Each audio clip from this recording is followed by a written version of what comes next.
Bitcoin is still hovering around $87,000, and in my opinion, it looks a little bit weak, I have to say.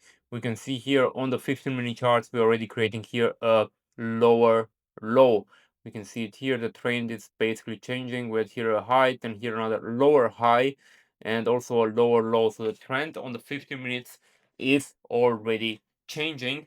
This might indicate a further drop for Bitcoin. So we might retest this zone at 80K. And if this zone is not holding, we can also drop even lower. That's why we have to be very careful with our capital right now. The question is, how low can Bitcoin go? When is the right time to start opening some long positions or add more to our spot portfolios?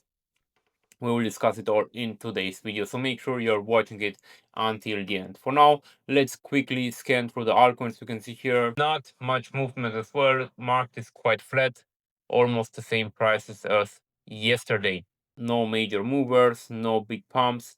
Everything is basically just moving sideways. Monero here, we can see Monero almost at $400.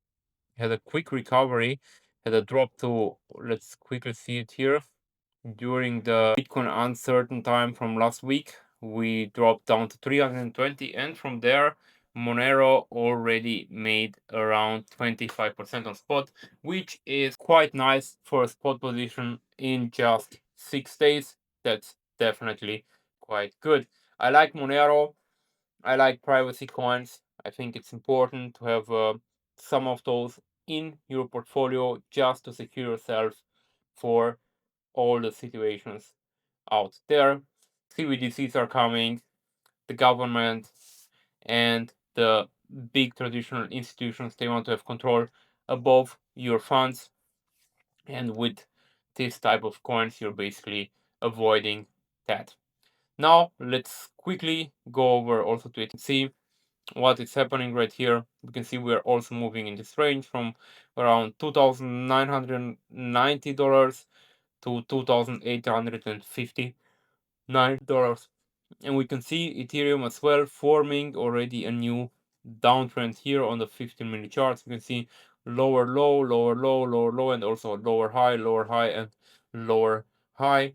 Here it's trying to break out and start a new uptrend, but we can see we still have this resistance here. So let's see if it will manage to break out or not. On the 15 minutes, almost getting overbought. Let's see on the 4 hourly.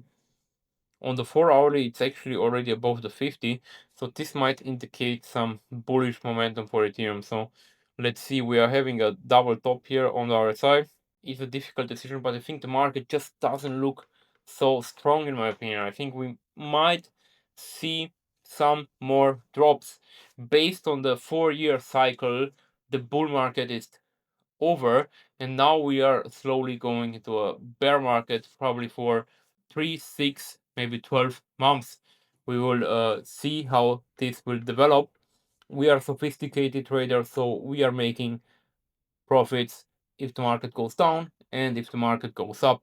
If you have been in the VIP trading group, you already know we had some impressive signals out there before the market started dropping. We had some nice shorts where everybody was making some nice profits to sweeten the Bitcoin drop at least.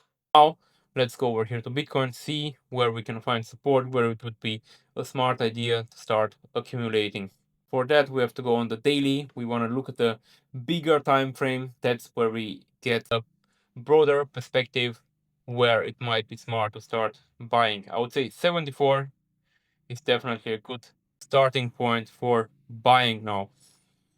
I would think there is another drop coming here. Probably retest the 74, and maybe after that we have to watch out also for the 54. That's where we will see the next supports on here around the 50,000 actually, basically. And we have to be careful with our positions. I wouldn't open any big longs right now. I would either wait for the RSI on the 4 hourly to get oversold. That's where we can open some nice long positions. But before that, I would just patiently wait on the sidelines, or I would look for some underperforming altcoins that I'm gonna short, because many of the altcoins out there, they don't have any utility, they don't have any value, they don't provide any value to their investors or their customers. That's why I like to short some altcoins when I see that Bitcoin is weakening, because usually the altcoins fall much harder. Now, this was it for today's video. Thank you all for watching. See you all again next time.